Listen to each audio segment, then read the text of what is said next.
Hello, and a very warm welcome to you from the Library of Congress. My name is Maria Rana, and I'm the Literary Director of the Library of Congress. We're very pleased to bring you a brand new series, Behind the Book. In it, we will explore the very influential and little understood world of American publishing. Behind every book, there are many people. There's an author, of course, but also a literary agent, an editor, a publisher, and there are still others: publicists, designers, jacket artists, printers, distributors, booksellers, literary boosters, and literary critics. All of these play a part in taking a book from an author's imagination to that coveted place on your night table. It takes a veritable village to do this.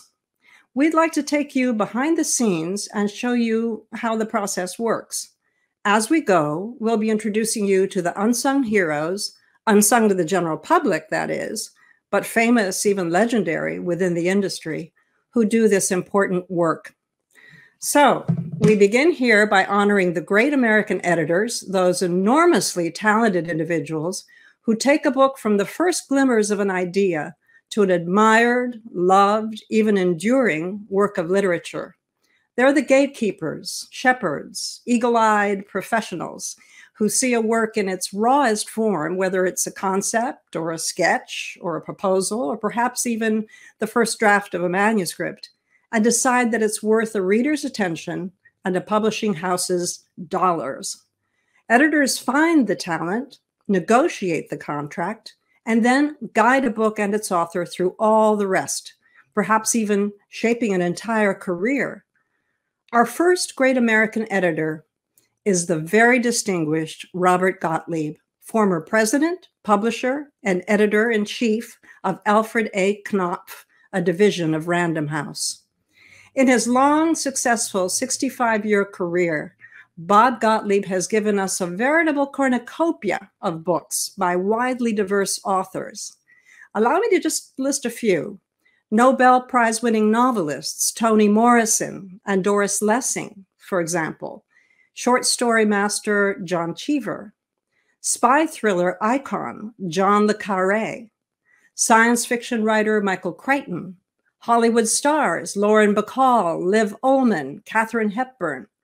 Publishing magnate Katharine Graham, renowned psychologist Bruno Bettelheim, Nora Ephron, a romantic comedy writer, singer-songwriters Paul Simon and Bob Dylan, and US President Bill Clinton, not to mention that diva of the television screen, Miss Piggy, and many, many more.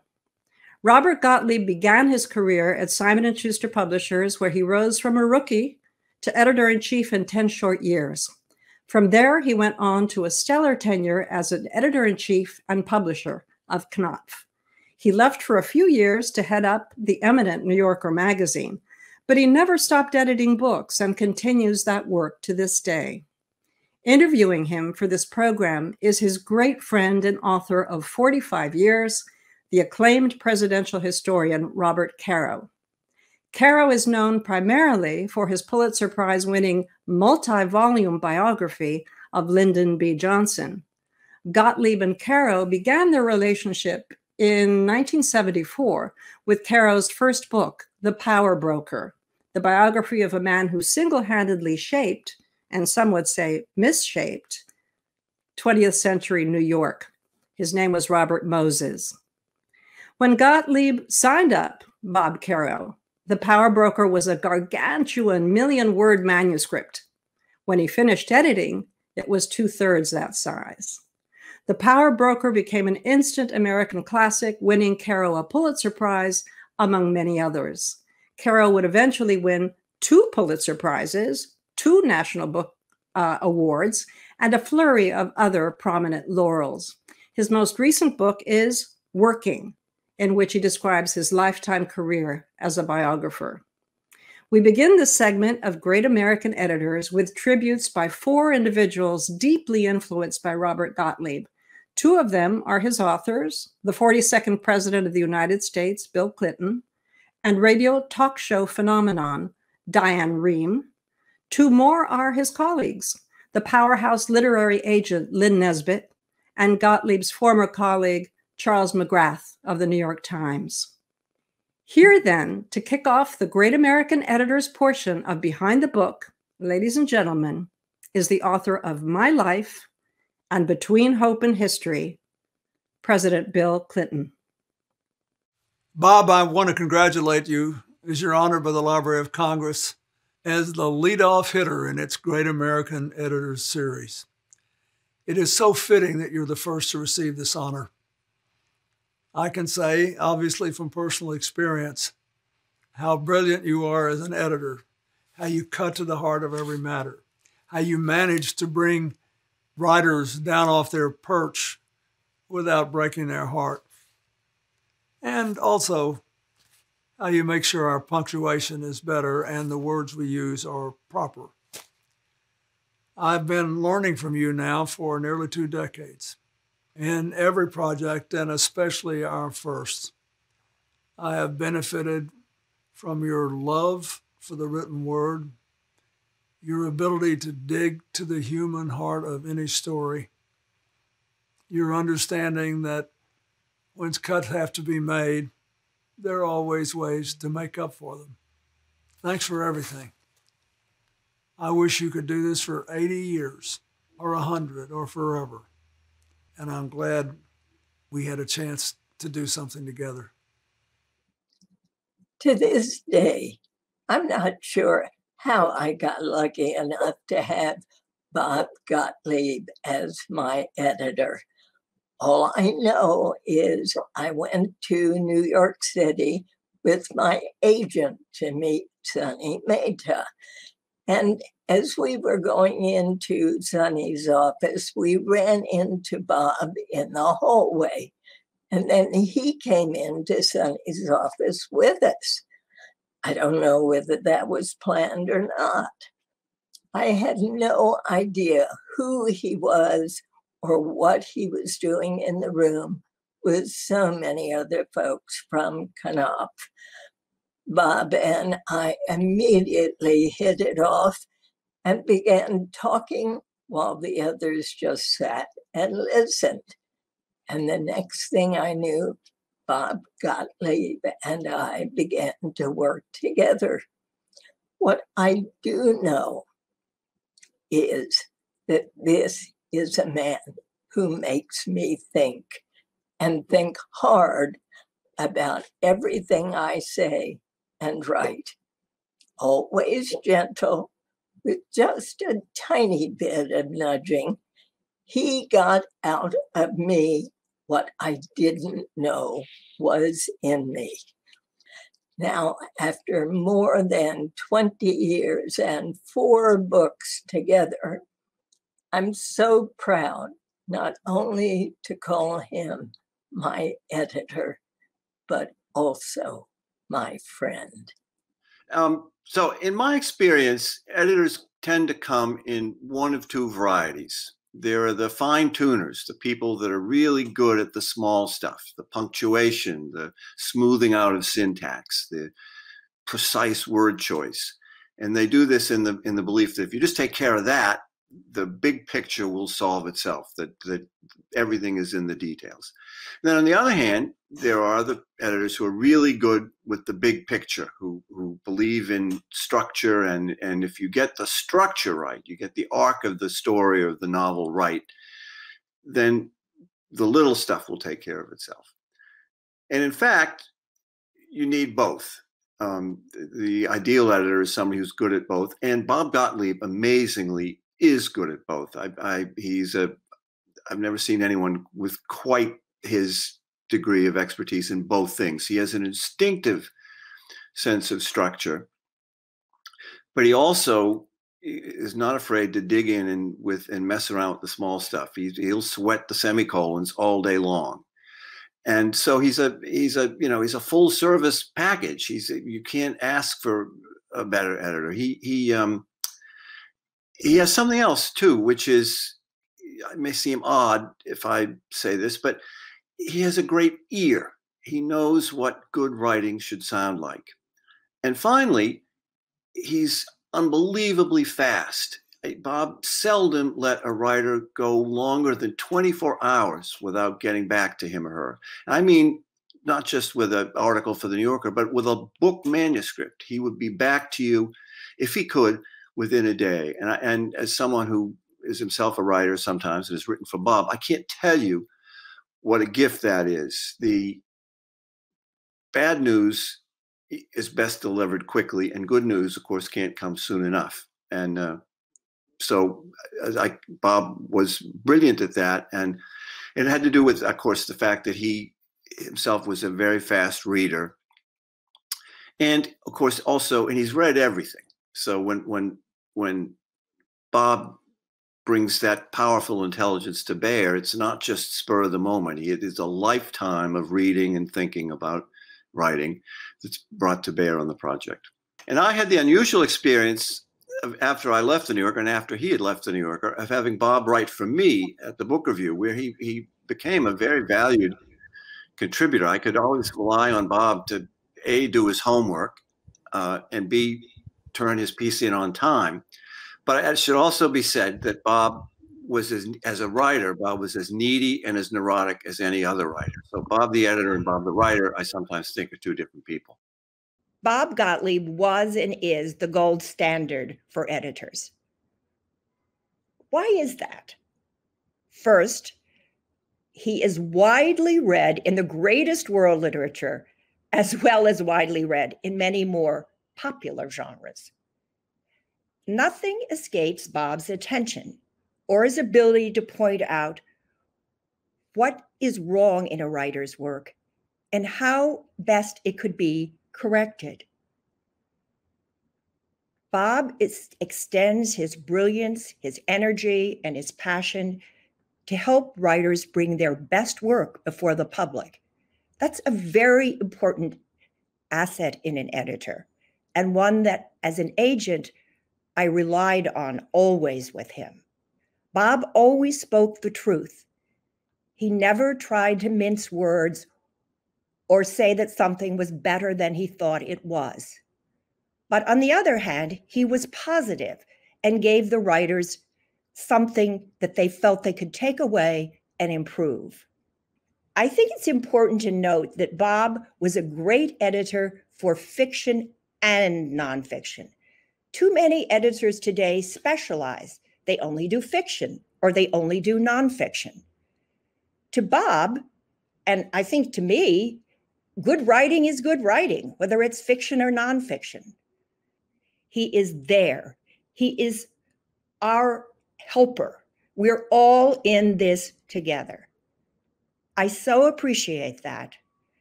And I wish more editors would follow in Bob's footsteps. I'll start by telling how I met Bob Gottlieb. I was doing my first book about Robert Moses, the power broker, and I was about halfway through. And for various reasons, I wanted to change and get a new publisher. And my agent, Lynn Nesbitt, said, well, I see the only thing you care about is the quality of the writing, Bob. It's the writing. So I have to find you an editor you can work with the rest of your life. And she said, I'm going to set up lunches for you with 4 or 5, I think she used the word famous editors, but anyway, editors whose names even I know, and see which one you like. So I had the first 4. They all took me to the Four Seasons or some equivalent famous restaurant. And the tenor of their conversations was, I can make you a star. Bob Gottlieb said, well, I never go out for lunch, but we can have a sandwich at my desk and talk about your book. So of course I picked Bob Gottlieb. That was, I'm astonished to learn, 49 years ago. So the two of us have been dealing with each other in various moods and tempers for almost half a century. And Bob, I've been wanting to ask you for a long time what you think editing should be and how you approach it. Well, to me, the most important thing for editors to remember is that it's a service job. You know, we are there to serve the manuscript, the writer, the publishing house, everybody. And yet, it's not easy because sometimes those things seem to conflict. Then there are all kinds of emotional or psychic things that get in the way or help. It's different from situation to situation because every writer is different. One of the things for an editor, not to learn, because I think it has to be instinctive, you can't learn it, is to understand on some level what it is that this specific writer needs from you. It's about the writer. And you can't, as I say, learn that. It just happens. And if it doesn't happen, then you're both in big trouble. Often, with the exception of the writer's spouse or agent, the editor is the first person who really focuses on the manuscript. So his or her opinion is very important. It has maybe more psychic importance than practical importance. Also, the editor represents the publishing house and the publishing house's approach to this particular writer and this particular book. And that involves many things, such as money, because it's usually the editor who conveys to the writer or to his or her agent what the publishing house is willing to pay. And that has both practical importance and psychic importance. So it's a question of approval. You know,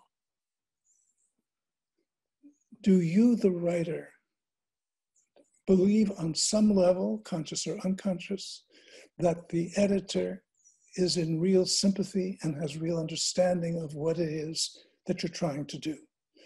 But, you know, if you're an editor, you can't fake that. It's this, you're too involved.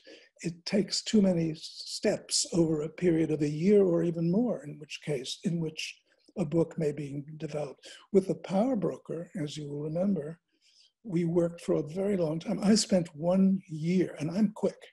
I spent 1 year trying to reduce the power broker to manageable proportions.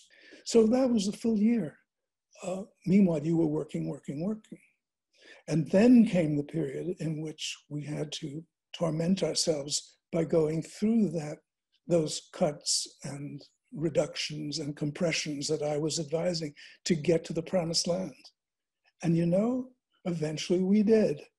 And you still have scars that you can show us if you would like, of what you went through as I removed some of your exquisite and powerful wordage because there just wasn't room for it.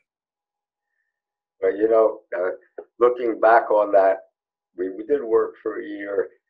Now Bob Gottlieb says that I, Bob Caro, have a terrible temper. He says that he himself has a sweet temper, is a sweet-tempered man. Only half of that statement is correct, actually. We both have tempers, and there were many episodes of one or the other of us stomping angrily out of his office. Now here's the problem for a writer. He was the president and editor-in-chief of Alfred A. Knopf. So he always had something to do. He could go into somebody's office and talk about some other book or something. I had no place to go to except the bathroom. And I think people at Knopf must have gotten the impression that I had a very weak bladder. Bob then dressed in cargo pants, as I remember, and T-shirts with quite sometimes inappropriate slogans on the front. So one time I was trying to reduce several pages to a paragraph, and I was still working on it. We lived in Riverdale. My wife, Ina, used to come in and pick me up at the office every day about 6 o'clock. So Bob said, "Will you finish? I'll go down and talk to her. I've always wanted to meet Ina." And I came down a half hour or so later, and Bob was standing outside. Ina had the car window rolled down. The two of them were having this obviously affectionate, lively conversation. And I got into the car. We drove back to Riverdale, and I said to Ina, "How'd you like him?" And she said, "How'd I like who?" I said, "You were talking to Bob Gottlieb." And Ina said, I thought that was the messenger. Yes. Well, looking young is a plus and a minus at different times in one's life. But, well, you go on. Well, you know, when you do, before I met you, at the time that I met you, you were already quite a famous, renowned editor. You had edited a number of books that really meant a lot to me, most notably probably Catch-22. Everyone already knew about how you changed the title on that book. Could you just relate that? Oh, well, Catch-22 was Catch-18 before it was Catch-22. And the fall in which we were publishing it, which was the fall of 1961, October of 1961, it turned out that Doubleday was publishing the new book by Leon Uris, whose previous book, Exodus, was one of the great bestsellers of our time. And it was announced in Publishers Weekly that his new book about World War II was called Mila 18. So it was clear that we could not have two books coming out about World War II, one by a world famous writer, one by a completely unknown writer with the numeral 18 in it. You didn't have to be a legendary editor to have figured that one out. So we really didn't know what to do. And with that delusionary thing that we all have about what we're working on, this was so crucial that we struggled to figure out how to cope with it. And then we came up with the genius idea of changing the number, which unleashed another storm of hesitation and confusion and despair. After a long period of time, the various numbers came forward. I remember I was lying in bed worrying about this, and I had this inspiration. And I called Joe Heller in the morning and I said, I've got it, Joe. It should be 22. It's even funnier than 18. So the notion that one number was more funny than another number was clearly something I needed to hang on to, because of course it didn't make the slightest difference. But working with Joe Heller is he's a very interesting case, because I would say of all scores and scores of writers I've worked with, Joe had the most brilliant editorial mind. And also of all the writers I've worked with, I would say he was the least defensive about his work. So that working with him, and I've said this before and written it, I think, but working with him was like being one of two surgeons working in the operating room on the same anesthetized patient. You would say, you know, this isn't working, let's do this. And he'd say, yeah, I see, but what if we do it this way? And the other one would say, well, let's do it this way. And this would go back and forth. But you couldn't have told which one was the writer and which was the editor, because he had no defense mechanisms about his work. Well, first of all, he knew he had written a great book. He knew it before anyone else knew it. But he just didn't think that way. He was utterly practical. And what developed between us, as always happens in a happy relationship or a successful working relationship between a writer and editor, is he understood that if I, the editor, if I stopped somewhere in the text with not a criticism, but a suggestion that something needed to be changed or fixed or expanded or reduced or rewritten or whatever, rephrased, he understood that what he was getting was a reaction to what he was writing. It wasn't a criticism, it wasn't an attack, it wasn't a contention. And he understood that the best thing he could do was say to himself on some level, well, if this guy, who obviously knows what he's talking about, if he has a bad reaction here, then there's something to contend with. So let's figure out how to do it. He never felt, oh, why is he, what do you mean he doesn't like this? This is good. Or he wasn't defensive. That's a rare quality, because no one of us really likes being challenged about what we've been doing. So it was a very, very happy relationship, and it stayed that way through all our lives, although we weren't always working together, because he would write something, and since we were completely honest with each other, I would tell him, I don't really like this very much. And he'd say, oh, that's fine, don't worry, I'll get it published somewhere else. Some other time we'll be back together. And that's just exactly how it worked. And at the same time, with Heller, we trusted each other personally as well as professionally. We liked each other, we had a good time together, but we really didn't have a working day-to-day friendship. His pals were very different from my pals. We rarely got together socially. It wasn't necessary. And that's been true with various writers. With Toni Morrison, for instance, whom I worked with from her second book, Sula, until she died, we were fond of each other. We were exactly the same age. We grew up reading the same books, me in New York, she in Lorain, Ohio, which I had never heard of. We read the same way. We responded editorially the same way because she was a very good editor as well as a very good writer. But our relationship was friendly but not intimate. I can't even remember sitting down to a meal with Toni. It must have happened. She was on much closer terms with my wife, who worked with her on some theater projects, than she was with me. She didn't want that relationship. She didn't need that with her professional colleagues. Other famous writers or unfamous writers was exactly the opposite. With another Nobel Prize winner, Doris Lessing, became one of my closest friends, a family friend. We knew everything about each other. We were, as she once said, like an older sister and a younger brother who couldn't live with each other and couldn't live without each other. That's just the way it developed. So every relationship is different. And that tone is set unconsciously by what the author, the writer, requires from the editor. It's complicated, but it's also simple, because if you trust yourself and you trust the other person, it just develops in a natural way.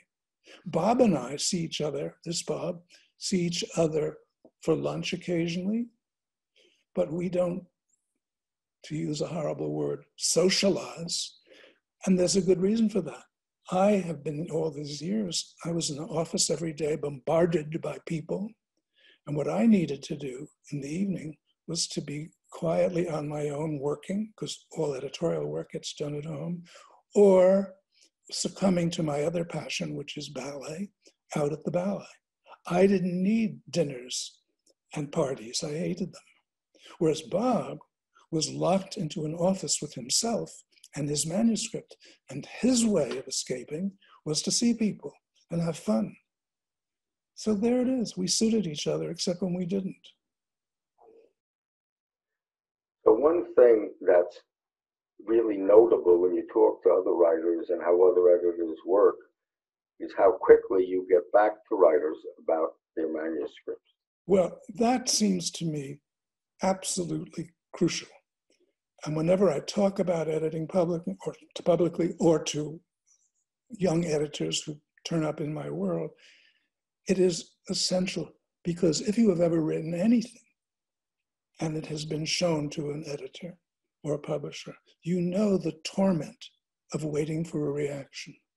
Writers, when they have first turned in a manuscript, are sensitive, quite rightly.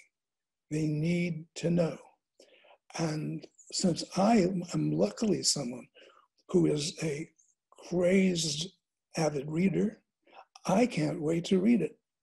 So I'm not making any sacrifice by reading something the night or the day I get it. It's just the way I am, because I want to know, what's this guy done now? Or what has she done that's going to drive me mad? Or is it wonderful? Or what? It's hell for a writer not to have an immediate response. It's cruelty to animals. And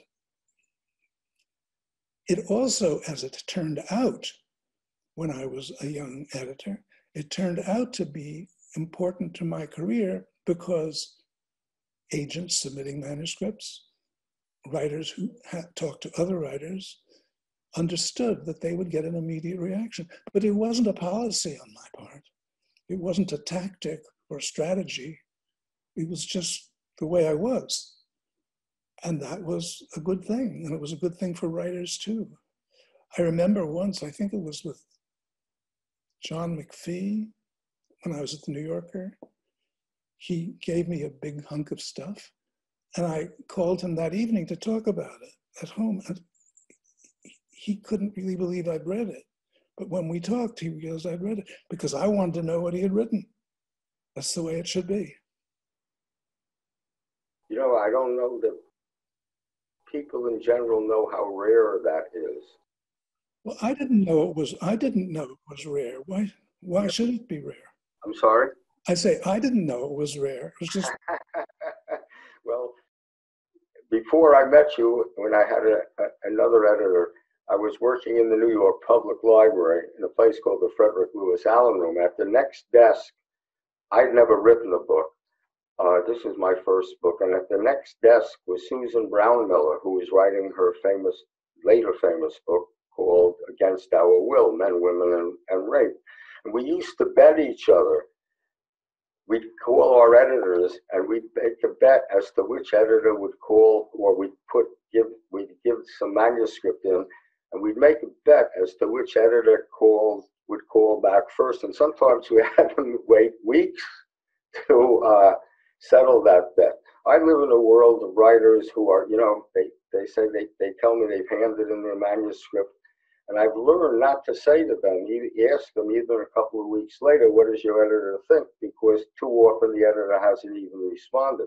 In my case, since I've met you, I always try, you may not realize this, to give you my manuscript on Friday, because my manuscripts are quite long. Sunday nights, we never go out. Ina says something, you know, we have an invitation Sunday night or something. I say, no, I'm going to get a call Sunday night. You've never failed me.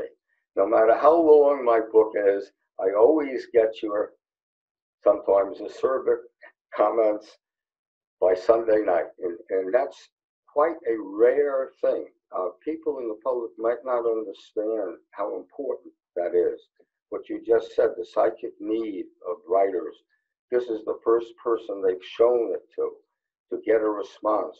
And how cruel it is that sometimes they're made to wait for weeks, really, to get a response. Then we have to hope that the response has been useful to the writer. And sometimes the writer doesn't acknowledge that it's useful. And that's when the fireworks begin. But you know, we had a lot of fireworks with The Power Broker and the beginning of the Lyndon Johnson books. But over the years, you can put it this way: we've mellowed or we've gotten tired. But there are no more eruptions. I remember, I think with the third volume, The Master of the Senate, I remember saying to you, you know, Bob, we're too old to do this anymore. We have to figure out how not to drive each other crazy. And we did. And since that time, really, there haven't been fireworks. Or maybe they've been going on in your head, but I haven't been aware of them. No, things have changed quite often, you know. You can just point to something, and I know what you're going to say about it. If it's a semicolon, you're going to say this should be a period or a comma, and I'm going to say, no, it should stay a semicolon. But we've had this conversation in our heads so many times that we don't have to have it over each point. So we've done 6 books together, you know, which is really, when you look back on it, a half a century, we've gotten to know each other very well. I'll tell you a thing. There are things about you that I really like. The things I don't like about you, I've told you. So this program, I'll tell you, I've always considered you a very honorable man. And I'll give you an example of that. I remember I was writing my second book, Means of Ascent. And when I was almost done with that book, you left Knopf to become editor of the New Yorker. And you said to me when you called to tell me about that, you had read most of Means of Ascent, or perhaps it was all done, but almost all done. And you said, I'm going to want to run most of this book in the New Yorker. And at that time, since you left, any number of editors were trying to, I had a clause in my contract that if you left Knopf, I could leave Knopf. And a number of editors were taking me out to dinner and trying to get me to come to their publishing houses. And they all sort of said something. I would say something like, well, no, Bob Gottlieb is my editor. They said, well, he can't be your editor anymore. He's editor of the New Yorker. And I said, well, he may want to run most of it in the New Yorker or a part of it in the New Yorker. They would say, oh, he can't do that. He can't edit. And you said to me, if you stay with Knopf, I will edit this book twice. Once as magazine articles for magazine excerpts, and once as a book. And I don't know, any number of people said, that's impossible. He won't do that. The editor of the New Yorker is too busy. He can't do that. I remember saying to Ina, if Bob says he'll do that, he'll do it. And that summer, I handed in the whole manuscript. You were going to run 6 excerpts, as I recall. It seems incredible, in the New Yorker. And we spent, I think Maria was up in Provincetown or some play. And we sat there for a large part of that summer in the garden behind your house, editing the book first as magazine excerpts and then as a book. I don't think many people would have done that. I don't think many editors would have done that. But who could resist? Who could resist? See, if you're an avid editor, in addition to being an avid reader, you can't resist. If it's good, you want to help. You want to do whatever is needed. That's the whole story. On the other hand, you can't be a patsy, because if you as the editor don't have a strong ego, you'll just say, oh, you're so right. How dare I have questioned this comma? That doesn't help you. It doesn't help the writer to have an editor who is nervous about speaking up. Only once in my life did I hesitate before making an editorial suggestion. That is, one of the writers I worked with for many years was John Cheever, a really wonderful, wonderful writer. And very formal relationship. He was a charming, elegant man who had demons, as we all know, if we know anything about him. And our relationship was pleasant, but formal. And very late, he turned in a very short book called Oh, What a Paradise It Seems, which was his last fiction work. And there was something about it I didn't like. I didn't think it ended right. Ordinarily, I would have just called him up or got together with him and said, look, I think this isn't going right. This needs a different ending. This needs a different ending. But I was really in awe of his talent. And he was considerably older than me, and he was a fragile person. And I thought, can I do this? And I really had to sit down with myself, as we used to say, and give myself a talking to and say, look, Cheever came to Knopf because he wanted me as his editor. And what's more, Knopf pays me all that money to do this. So I really don't have a choice. And I steeled myself and told him what I thought, and he said, fine. We went away and fixed it. Because what I said obviously made sense to him. And many major writers are like that. Toni Morrison, for instance, she had an editorial mind because she was an editor. And I could say anything to her with Sula, I remember saying to her in her first paragraph, you can't have a cat in the first paragraph of your novel. That became a joke between us, and she took the cat out. But I could also say to her, as I did once, you know, Tony, this book is really wonderful, 3/4 of the way. And you really haven't finished it. You've written it, but it isn't done. You haven't done it. And she said, fine.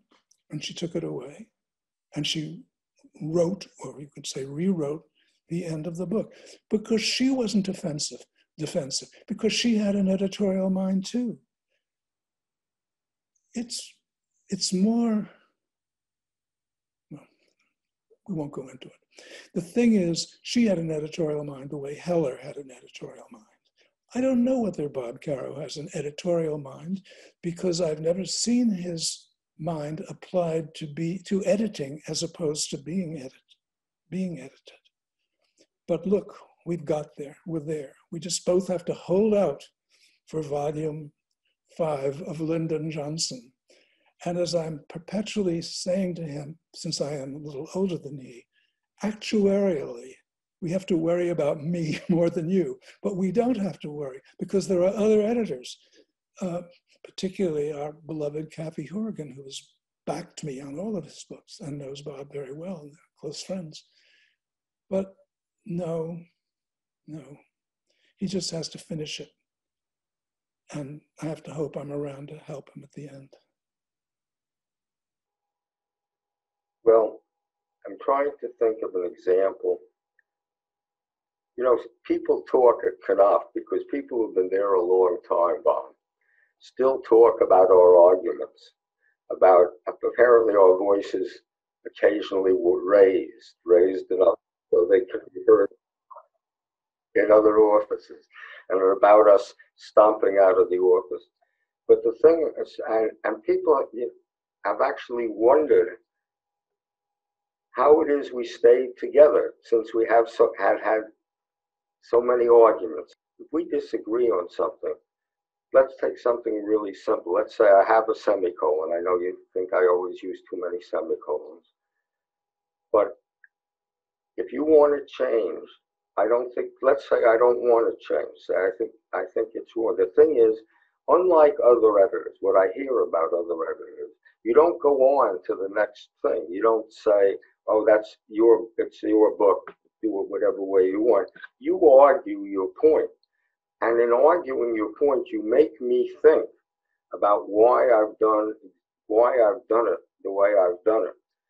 And when the next book comes along, I'm thinking that you make me think, you know, it's easy. It's when you've written a lot of books, a lot of words, it's easy to think that you're doing everything great.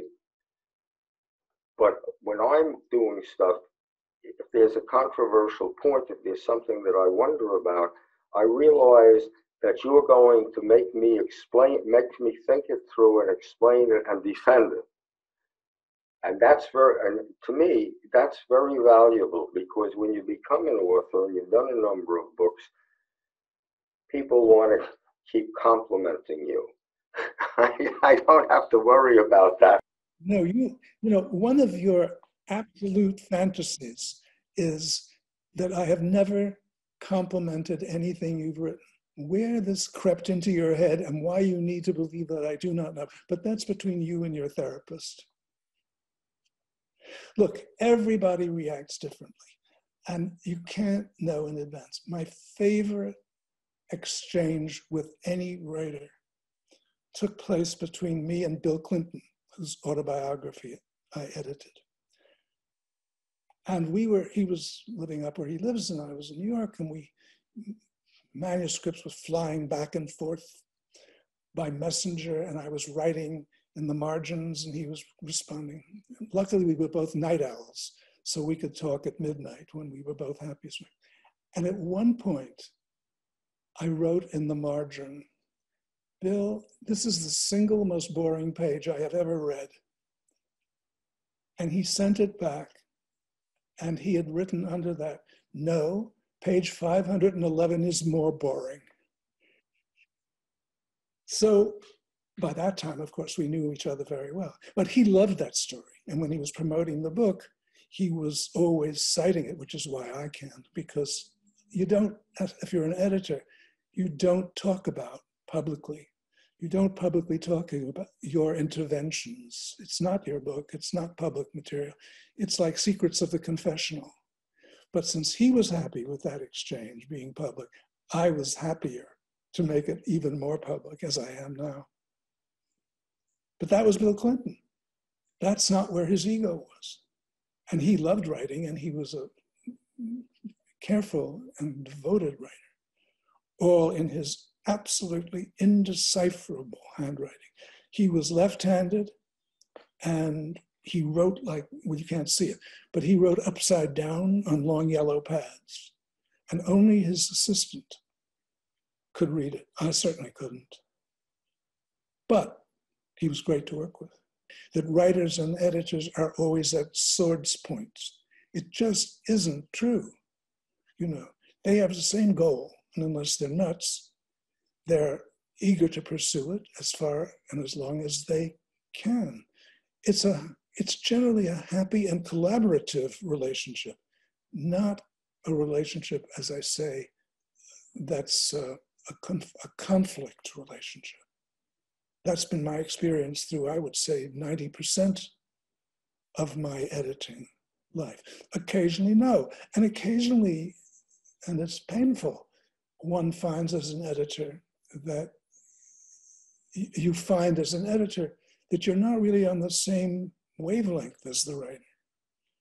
That is very painful because in certain few cases, I have to say few cases, I have said something to me totally sensible and clear and useful, and the writer just hasn't heard it. Now that can be because the writer can't hear editorial stuff, or it can be because the writer is not sympathetic to me.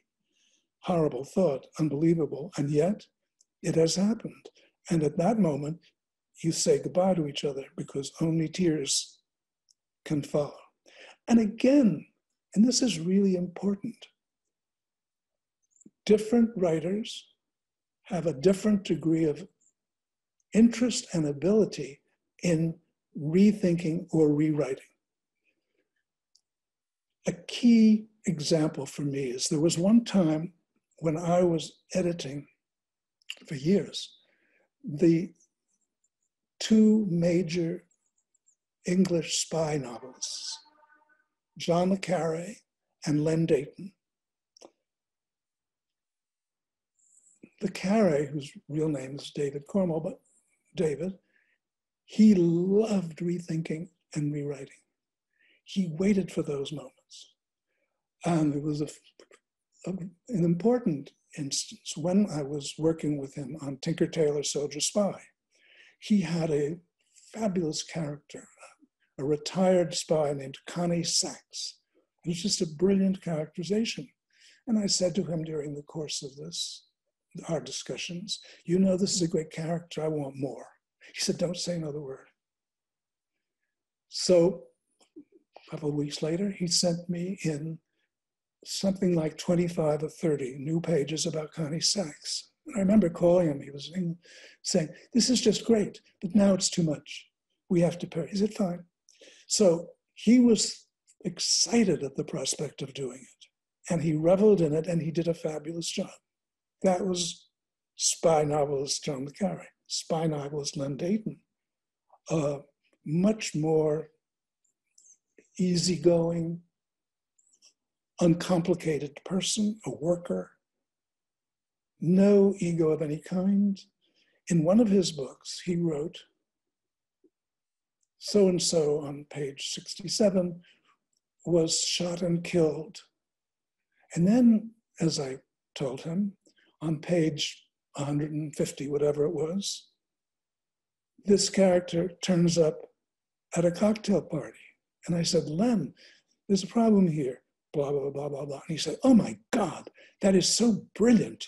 Thank you so much for this amazingly helpful thing. And he went back and he changed it so that in the first meeting with this character, he said, he was shot and almost killed. That's the way it was with him. He was not someone with the ability to sit down and rethink something. He could patch, he could help, he could fix, but he wasn't a rethinker. He, in fact, on one book, he saw that I was uncomfortable and he said, just tell me anything you want and I'll redo it. And he did redo it. He retyped it. It was the same book because he didn't have that particular interest. My beloved Doris Lessing, one of the writers I was closest to, she was not a rethinker, not because she was resistant anyway, because when something was done for her, it was done. She wanted to get on to the next thing. She didn't really care anymore. So I would say, Doris, why are you so interested in my reactions when you're not going to do anything about them? She said, what do you mean? I made this change, that change. Yes, you fixed 7 words or whatever. Just explain it to me. I'm not hurt. I'm not embarrassed. Why? And she said, well, can't you understand? I'm always hoping that I've pleased you. Now this from one of the world's leading feminist divas, but she was not a diva. She was a diva about certain things, but certainly not editorially. She didn't think that way. She was on to what next she wanted to do. On the other hand, she was an automatic writer. I've known 3 writers who literally had to write. Not like Bob Caro, who never stops writing, but he writes because he wants to write, and then he writes, and then he doesn't write. These are 3 people. I remember Doris saying to me once, a day I haven't written something is a day I don't believe I've lived. And she, John Updike, and Anthony Burgess were all like that. They simply got up in the morning and wrote. That's what they did. Like other people got up and breathed. Other writers, and I am one of them, have to be dragged, in my case by myself, kicking and screaming to the computer to write, because I hate writing. Why would anyone want to write? I don't understand it. It's hard, it's painful. No. Much better be an editor. And yet I've now written something like 6 books. So there it is. Explain human nature if you can. Famous writers send you chapter by chapter almost for your comment, 2 or 3 pages. Not even almost, often. Not even almost, often. One writer I had thought it would be a good idea if she could call me at the end of every day and read me what she had written that day. Strangely enough, I avoided that. I had to disappoint her. Look, it's what the writer needs. I mean, that's going too far, but it's what the writer needs. You need not to talk about your book while you're writing it, but other writers need to talk about it, and it's helpful to them. So there you are. I'm there to do what's needed. In fact, I'm there to serve. Well, sometimes I was trying to think of a major editorial thing. So I thought of one, of course it involves me because I can't talk about anyone else's books being edited. But when I was writing Master of the Senate, I felt I wanted to show what the Senate was like before Lyndon Johnson got there. And in the same time, if I did that correctly, I could show the importance of the Senate, what the founding fathers intended it to be, which of course we're seeing now. We're seeing now done in a false way. I can't think of the right word. But I suddenly realized this was getting really long. But I couldn't do anything about it. I saw the Senate as a great story that had never been told because I had spent so much time sitting around in the galleries and the committee rooms. I said, American people don't know what the Senate is.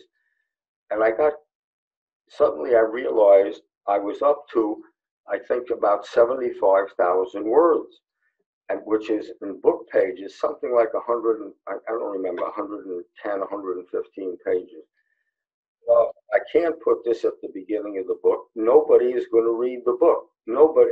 And I tried dividing it up, putting parts of it before various chapters, italicized it, italicizing some and sticking it in, you know, with the narrative about Lyndon Johnson. Nothing seemed to work.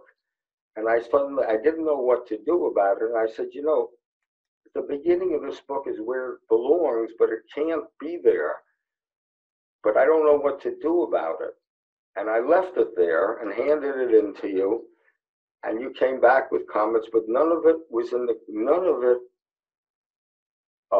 dealt with the fact that before we got to Lyndon Johnson, there were like 75,000 words.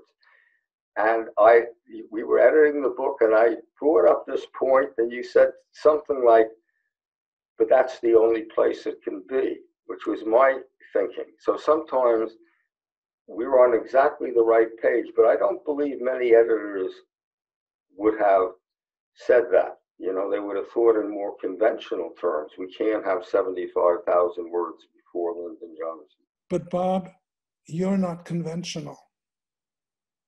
You're not a conventional writer or author.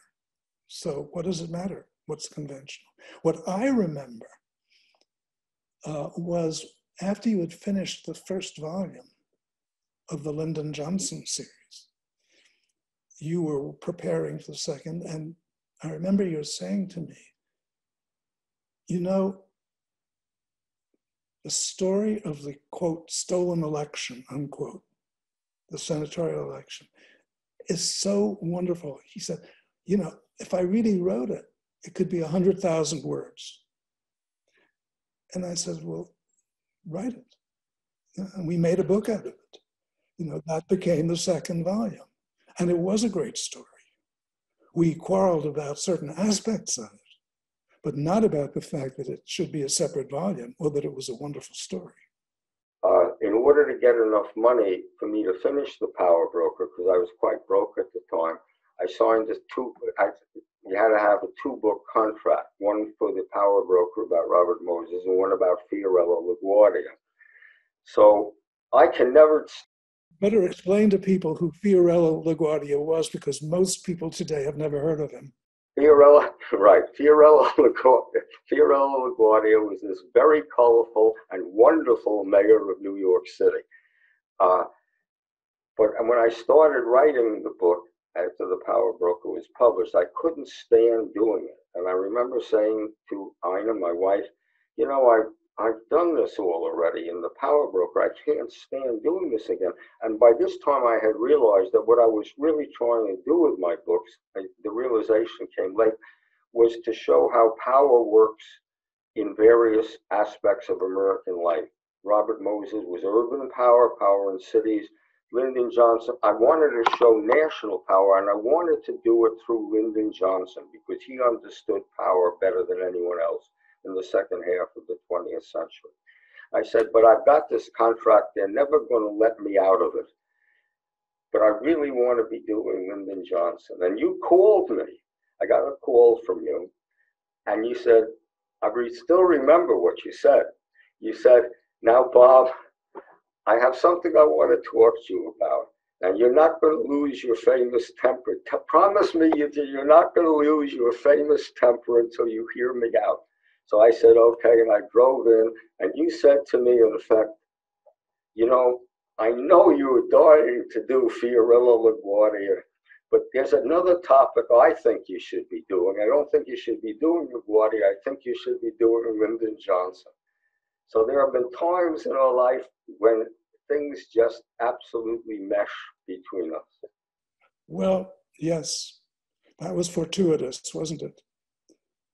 The thing about Bob's work that I think, well, one of the things about it is that what he does in everything he writes is to show you, the reader, how it works. That's, to me, what's so fascinating. Whether it's urban politics, national politics, journalism, you end up knowing how it works in a way you never would have before. And that's why all those pages about the Senate were so wonderful and so necessary. None of us knew how the Senate worked. I don't think the Senate knew how the Senate worked. But it's a tremendous talent. Here's a compliment, the first one I've ever given you, according to you. Well, we've had a good time, and the results have been fabulous. So there you are. Well, it's been a long, fabulous relationship. So let's both stay alive. That would help. That would help. So I'm done. I have no other questions to ask you. Actually, do you have anything you want to say that I didn't ask? Many things, but not publicly. Well, the thing that is interesting, Bob, is that quite rightly, and I've always believed this, editors should be invisible. They're not what it's about. They're service people, and we can acknowledge that, and we can acknowledge that they're helpful, useful. But it is a profession. It's if not a noble profession, it's an interesting profession and a useful profession. And it's good to have attention paid in some way. So I think that it is a good thing that an institution like the Library of Congress is paying attention, not to me, not even to you, but to the whole profession.